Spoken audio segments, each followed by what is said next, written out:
Καλώς ήρθατε σε άλλο ένα βίντεο του μαθήματα-poker.gr.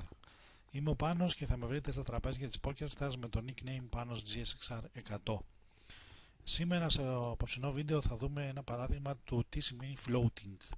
Floating στη γλώσσα του poker σημαίνει ότι κάνω κάποιο call πιθανόν στο flop με απότερο σκοπό στο turn να δω την αντίδραση του αντιπάλου και να δω αν μπορώ να κλέψω το pot χωρίς να έχω τίποτα.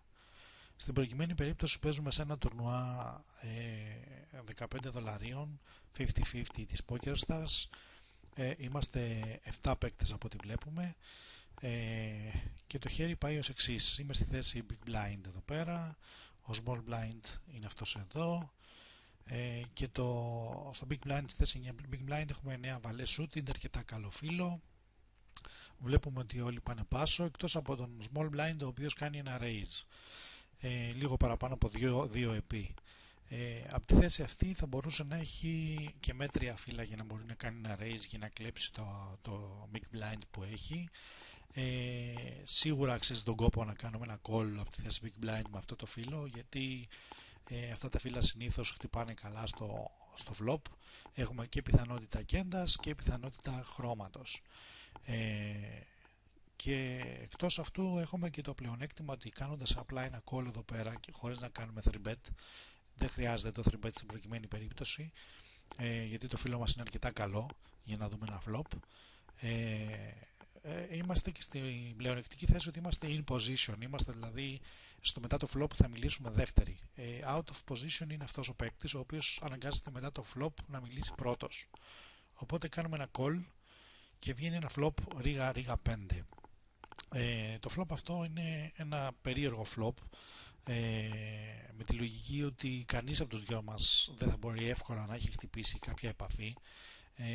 Ο ρίγας, για να τον έχει κάποιος από τους δυο μας, είναι πολύ μικρή πιθανότητα, μιας και είναι 2 ριγάδες κάτω, και το πεντάρι λογικά δεν είναι σε κανενός το range, μιας και εγώ έκανα κάποιο call pre-flop, οπότε λογικά δεν θα έχω κάνει κάποιο call με πεντάρι, εκτός αν ήταν πεντάρια ας πούμε. Και αυτός επίσης, επειδή έδειξε δύναμη κάνοντας raise pre-flop, λογικά δεν μπορεί να έχει κάτι σε 5-6 ας πούμε, 5-7, θα έχει κάποια φύλλα μεγαλύτερα. Βλέπουμε λοιπόν ότι αυτός κάνει continuation bet, ένα μικρό ποσό, 190 μάρκες σε ένα pot 657, το οποίο είναι λιγότερο από το 1 τρίτο. Άρα εμένα στα μάτια μου δείχνει ότι δεν θέλει να διαθέσει πολλά, απλά προσπαθεί να κλέψει το pot. Στην παρούσα φάση λοιπόν και raise θα μπορούσα να κάνω, αν και το raise μου αν δεχόταν κάποιο call από αυτόν εδώ θα ήταν δύσκολο μετά να το αντιμετωπίσω.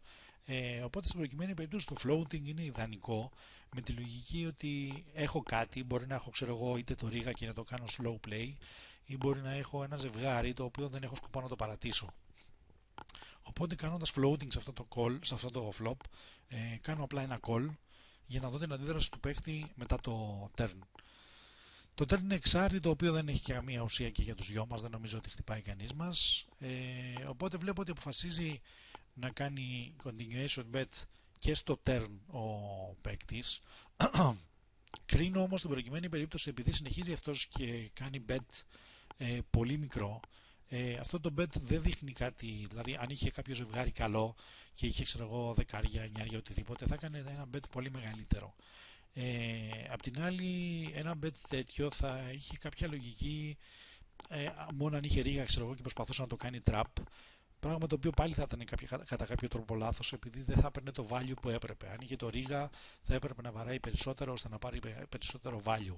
Οπότε στα μάτια μου, έχοντας ήδη βέβαια κάποια χιλιάδες χέρια παίξει με αυτό το παίχτη και ξέροντας περίπου πως παίζει και τα στατιστικά του βάσει του Hold'em Manager 2, νομίζω ότι σε αυτή τη φάση αυτό το που πάει να κάνει στην ουσία είναι ότι είδε ότι δεν έκλεψε κάτι στο flop και δεν ήθελε να το παρατήσει στο turn, οπότε συνεχίζει να δει μήπως καταφέρει να το κλέψει τουλάχιστον εδώ. Οπότε κρίνοντας εκείνη τη φάση ότι αυτός τελικά μάλλον δεν έχει κάτι, αποφασίζω για κάνω ένα min raise 2 επί, το οποίο δείχνει πάρα πολύ δύναμη και το οποίο κανονικά στα μάτια αυτού και στα μάτια των περισσότερων αντιπάλων, αυτό που δείχνει περισσότερο είναι ότι έχω το ρίγα ότι στο flop μέχρι το Ρίγα Ρίγα 5 έκανε ένα απλά call για να μην τον διώξω επειδή έχω το Ρίγα, και στο turn αρχίζω να προσπαθώ να πάρω ένα value από το φίλο μου, ώστε να μεγαλώσω, να φουσκώσω περισσότερο το pot και στο river να κάνω πιθανότατα all-in. Το 2 επί raise δείχνει πάρα πολύ δύναμη, επειδή του λέω αυτή τη στιγμή ότι βάλει άλλες 290 μάρκες για να αποκτήσεις ένα τεράστιο pot πάνω από 2.000 μάρκες, σαν να τον παρακαλάω στην ουσία να κάνει το call. Και φυσικά δεν μπορεί να κάνει κάτι γιατί δεν έχει τίποτα, οπότε το παρατάει. Ευχαριστώ πολύ για την παρουσία σας, θα είμαι κοντά σας στο επόμενο βίντεο. Έως τότε, καλή τύχη στα τραπέζια.